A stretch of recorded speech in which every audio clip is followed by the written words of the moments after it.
Hello and welcome to a very special show on NDTV. Over 19 lakh people registered for the UPSC exams in 2021.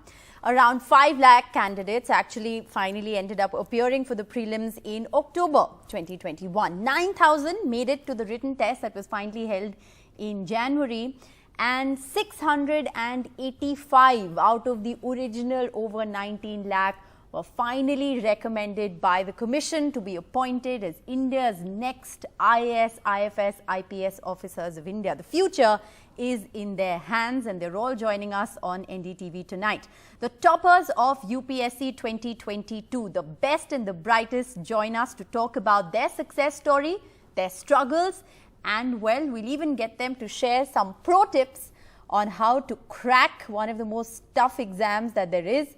And of course, we'll talk to them about what their idea is now that they're going to be the future bureaucrats, diplomats and top cops of the country. It's a pleasure to introduce Gaminis Journey. She secured the 3rd rank. She's from Punjab. She graduated in 2019 with a BTech in Computer Science Engineering. Thanks for being with us. Harkirat Singh secured the 10th rank. Now, he's of course said that this was his 6th and what he calls his final attempt, but he dreamt of being an IFS officer since he was a little boy.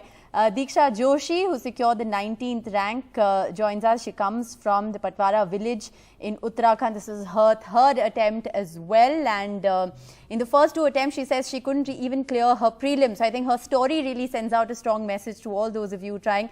Mehak Jain, who secured the 17th rank, is also with us. And Ayushis Journey, she secured the 48th rank.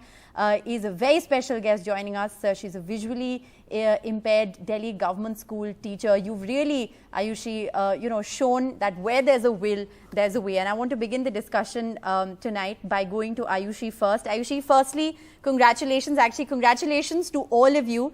I mean, your stories are nothing but inspirational, and I'm sure everyone, who's watching this broadcast tonight is going to, feel that motivation, that inspiration, the vibe that you really send across. Ayushi, Dabas, to you first. Tell us a little bit about your journey. How difficult has it been? You teach at a Delhi government school. How did you manage your time? What went on behind the scenes? Thank you so much, ma'am. Throughout the journey, the most important thing was to manage our time, because as you told, I prepared and appeared for the exam with my job. So time management needs to save even a single minute. We have to prioritize the things and then make a schedule according to our studies and jobs, as we have to give 100% to both of them. Absolutely. So time management is the crucial hack. Ayushi, tell us about some of the difficulties, some of the biggest challenges. What were the biggest problems and challenges that you faced? Yes, ma'am. I began my journey or preparation in 2015. So the first problem which I faced regarding my preparation at the moment, there was not a lot of material was available in soft copy and on social media or YouTube channels. So my whole family was engaged in reading the books for me, and we used to record them.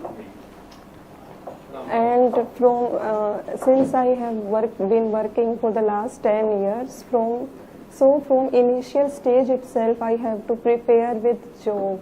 Right. So some problems were regarding accessibility to the material. Sure.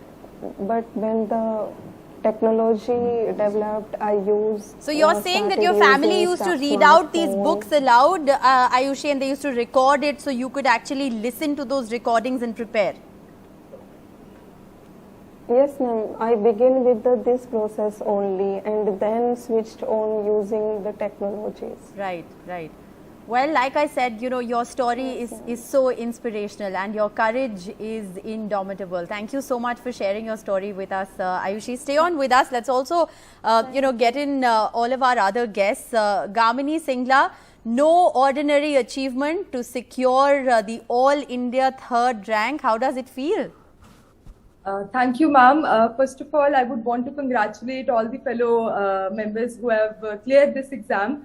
And Ayushi ma'am's the way she has told her journey, it's really very inspiring. And yeah, ma'am, so thank you so much for having me here. And it was phenomenal, I think. And the day when I got to hear the result, I think it made me really very happy and satisfied. Did you believe it? Did you believe it? Did you aim to be in the top 3? Yes, ma'am, I definitely aimed to be there. In fact, a few days before my interview, I had even written it on my board that I want to be in the top 10. Wow. But I think the dream come true like this, that is something which was difficult to believe at the first time for me. But definitely I aimed at it. Well, yours is truly a dream it, do it story, Gamini, and you know, you're a true inspiration. Harkirat, I want to also ask you, you know, you told us this is a dream come true for you. You wanted to be an IFS officer very specifically since you were a little boy. So how do you dream of being an IFS officer from being a little boy? Who was your inspiration? What made you dream this big dream? Thank you for having me, Jai Hind. When I was growing up, I spent around 3 years with my mother in Scotland while she was doing her PhD there. And that experience in my childhood really opened my eyes to the world. It gave me a lot of exposure. I saw so many diverse cultures, places, people, and I saw a world larger than that which I had seen before. After that, I gradually developed this dream. The seed was sown then. In 2007, I believe, 2007, some reporters from the New York Times, they came to our school, Sanskriti school, and they asked some students, including me, to stand up and tell the class what they wanted to be when they grew up. Okay. Before that, I had never really said it out loud or thought of it like this, but in that moment, I don't know how, from where, but I just said before the whole class, my teachers, that I want to be an Indian Foreign Service officer and I want to serve India as a diplomat. That Super. was the beginning of that dream, and then after my graduation from college, I began the journey, and it was not an easy journey, it was not a short journey, but I don't think any worthwhile journey should be.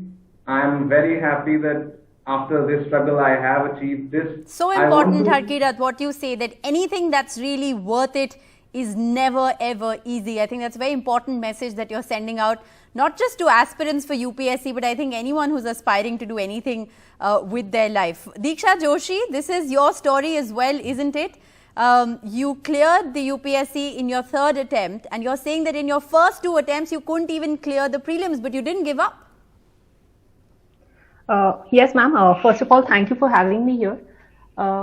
I also have a similar journey as you described. In my first 2 attempts, I could not clear the preliminary exam, and especially after my 2nd attempt, I was extremely demotivated because academically I have been bright in school as well as in college. So I expected that after my hard work, I will be able to do it.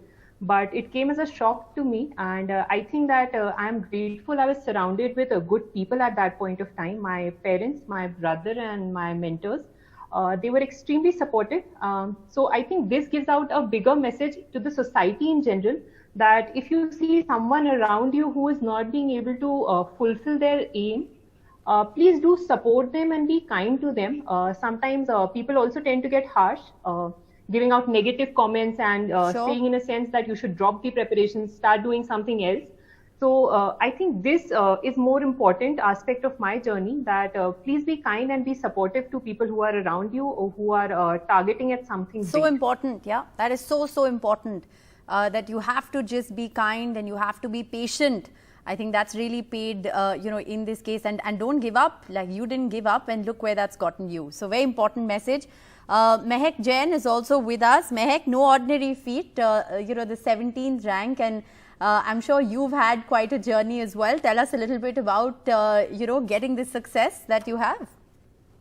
Hello everyone, thank you for having me on the show. And I think my journey is quite similar to that of my colleague Diksha Joshi. And I have had similar experience where I could not clear prelims in my first 2 attempts. And as she said, even I was feeling demotivated. And there were moments when self-doubt crept in, whether we can actually do it, we can ever actually do it. But then self-belief is something I always used to follow this mantra of success can only be delayed, never denied. So just put in your honest hard work, consistent hard work, consistent efforts, and you'll definitely sail through any exam in this world. I have to say that you all make it look very easy.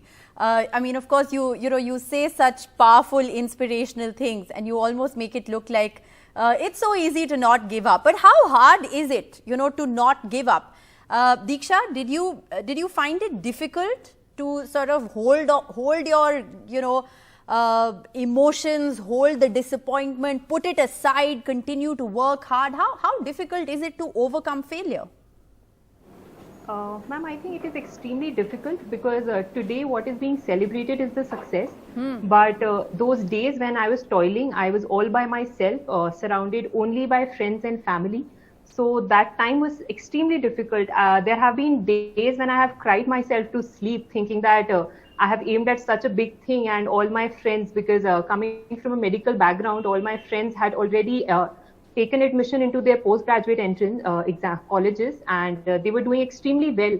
So seeing them and imagining the fact that after 3 years they will be at a higher position and I will have to start from scratch. And also that, as I said earlier, that ever since school I had been good at academics, and this was always a belief that but I think being good at what you do, has to be accompanied by the grit and determination to continue to do it. So I think that's very important. Ayushi, Dabas, aapse bhi, I want to ask you this as well, because this never give up spirit, this is what has got you here, hasn't it? You fought so many odds, till you could get access to the right technology, till you could get access to the material, but you didn't give up. Aapne give up bilkul bhi nahi kiya. At no stage did you give up, or kabhi lagi aapko bhi mayusi lagi kabhi? Yes, ma'am, since it has been a long journey, so there were a lot of moments when you feel demotivated, or you feel like I can't do it, or I should give up. But the people around you who look up to you, who support you at every moment, that gives us motivation and strength to try again and have some confidence on us. Yes, ma'am. It's very interesting that you all say that support is very, very important, and we put out the teaser for this show on social media, and I have to say we've been bombarded. There have been over 100 questions that have come in for all of you. Clearly you are the best and the brightest, and everybody wants to learn from you and they want pro tips from you. So I'm going to get straight to some of the questions that have been asked. And the first question that has been asked is, what are the suggestions for beginners? Where do you begin? Do you want to take that on? Gamini Singla, if I want to, aspire to be where you are, where do I have to start? Yes, ma'am, it is very important that when we begin, when we have a very clear mindset that we will, first of all, it's about the motivation, that we should begin with the thought that we will have to put a lot of effort, and it is a long journey. So to prepare yourself mentally is very, very important, because we cannot give up in the middle, as my fellow colleagues have stated. So first is the mental preparation, that you have to train yourself again and again, that I will have to face a lot of odds, but come what may, I will never give up. So one is that. And second is regarding the actual preparation. So for that, I would suggest that you should start with seeing the previous year toppers and the ones who've cleared their videos, their suggestions. The internet is a very good medium to tell us about what are the book lists we can follow. And the book list, once you know, so start with the basics first. And NCRTs, of course, I think it's undisputable that NCRTs form a very, very important part of the preparation, because the concept building is very important. So I think listening to suggestions, accessing material of people who, people like yourselves really, is a very useful tool, because that's really the guide on how you can go forward. Do multiple attempts give you an advantage? Harkirat, do you want to take that on? I don't know if they give you an advantage, but sometimes, when your dream takes a little longer to fulfill, in this case, that takes more attempts. In either case, my method for this exam was essentially that before I started and through the entire process, I tried to always visualize myself in my mind's eye, not just as getting any rank or getting a particular success in the exam, but rather I wanted to see myself as an Indian Foreign Service officer, possibly representing my country, possibly doing something productive for my country in foreign policy. So I would suggest anyone who is passionate about public service and who's passionate about joining the civil service, please, alongside all your preparation, all your material, please every day devote a few minutes to just close your eyes and visualize yourself. Just think of yourself in that position, doing that duty, with that responsibility. Well, that's a very interesting hack that you've shared. It's almost meditative. You know, you have to really manifest it for yourself. So you have to think about it every day. I think that's a very interesting thing that you just said. You know, is coaching a must to crack the UPSC? This is a question that a lot of viewers have actually asked. You know, do any of you want to take that on, Mehak? What about coaching? Is it very, very important? I think more than coaching, it's about right guidance and right mentorship. So if you have someone around who can guide you with the exam process and the kind of mental stability that it takes, I think you are good to go without coaching. But then for absolute beginners who do not have much guidance in the field and don't have people around them who can guide them, I think coaching can add some value. But then after all, it's all about self-belief and hard work. And self-study, I would say, would take an upper hand in the later stages. But then coaching can be the first big step that you can take towards your dream. Ayushi Dabas, I want to ask you this also about coaching. You know, for the differently abled, in your case, you know, your eyesight was an impediment. Did you consider coaching ever? Is it important? Should people consider it? Yes, ma'am. Coaching provides us guidance and mentorship in a very well-designed pattern. They also help us to build confidence and to improve ourselves. Right. They also help us to recognize our mistakes and not to repeat them. So, and the mock tests, especially the mock tests, help us very much, ma'am. Right, right.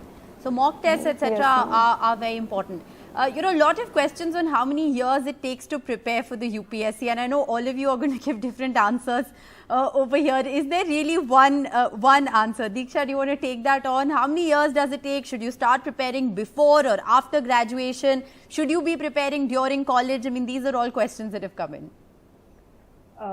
Ma'am, I think with respect to when you should start preparing is when you have developed the motivation strong enough that you would want to enter into the services, because this exam process in itself is so long that sometimes despite your hard work, you might not be able to clear it. So with regard to when to start, I think it will vary from person to person, but the key factor here would be when you're motivated enough and your mind is very clear about the exam.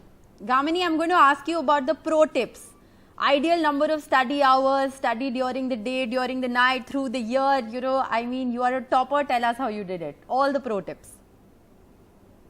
Just one line for that, ma'am, that it doesn't matter. The number of hours or when you study, how you study, doesn't matter at all, as long as you are working in the right direction. Sure. So as for the number of hours, I think they can vary according to you, because you know yourself very well.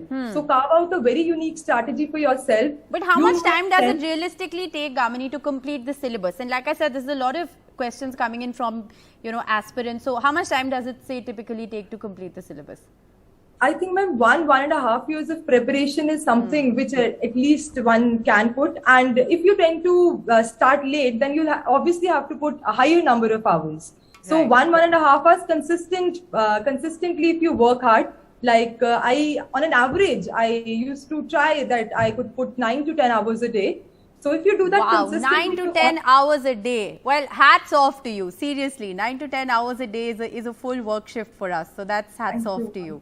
You know, to be able to focus for that long, I'm sure you must have got distracted in the middle. And how do you deal with those distractions? Definitely, ma'am, there are a lot of distractions, but then when the motivation is strong, and secondly, when you're determined that you have to be disciplined. Yes. I think along with motivation, discipline plays a very willpower, important role. willpower is really, really important. Okay, also questions on what to read, what newspapers, magazine to read. I mean, if someone asked me, I would just say, look, NDTV.com and NDTV 24/7 is what you need. But what are some of the things that you sort of referred to, extensively? Any of you want to take that on? Harkirat, Diksha, any of you want to take that on? In my case, I did refer to NDTV because you do provide a lot of updates. But in terms of newspapers, I focused on the Indian Express, the Hindu, and I also tried to read at least one or two foreign papers, if possible, like the New York Times or Washington Post. Superb. And some magazines. If anyone can do that, I would say that's ideal. That will give you a far bigger and broader perspective for answer writing and for achieving your exam. All right, Diksha, you have anything to add there? Diksha, Mehak, both of you, you want to add anything? So, ma'am, for this attempt, I think I had a very different strategy because, as I said, initially I was very demotivated as well. So, I had double minds of whether I should prepare or not.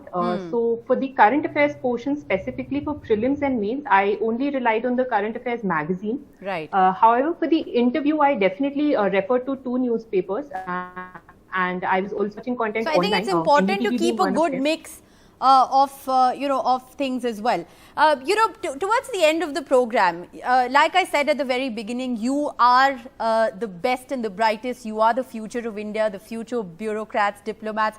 What's your idea of India? And I'm going to, very briefly come to all of you. Ayushi, to you first. What's your idea of India? What do you want to change once you're on the job? Ma'am, I want to emphasize on the idea of education for all. As rightly said by a great leader, Nelson Mandela, that education is the tool which can transform our lives. Sure. It empowers us. It all starts there, doesn't it? Transformation and change, it all starts there. Mehak, what about you? Yes, I think the idea of New India 2022, that we're just embarking on this journey. So I would use the word entrepreneurship. That is something that I would like to emphasize on and also work towards in this field, especially with regard to women entrepreneurship, so that India as a whole can emerge as an emerging superpower very soon.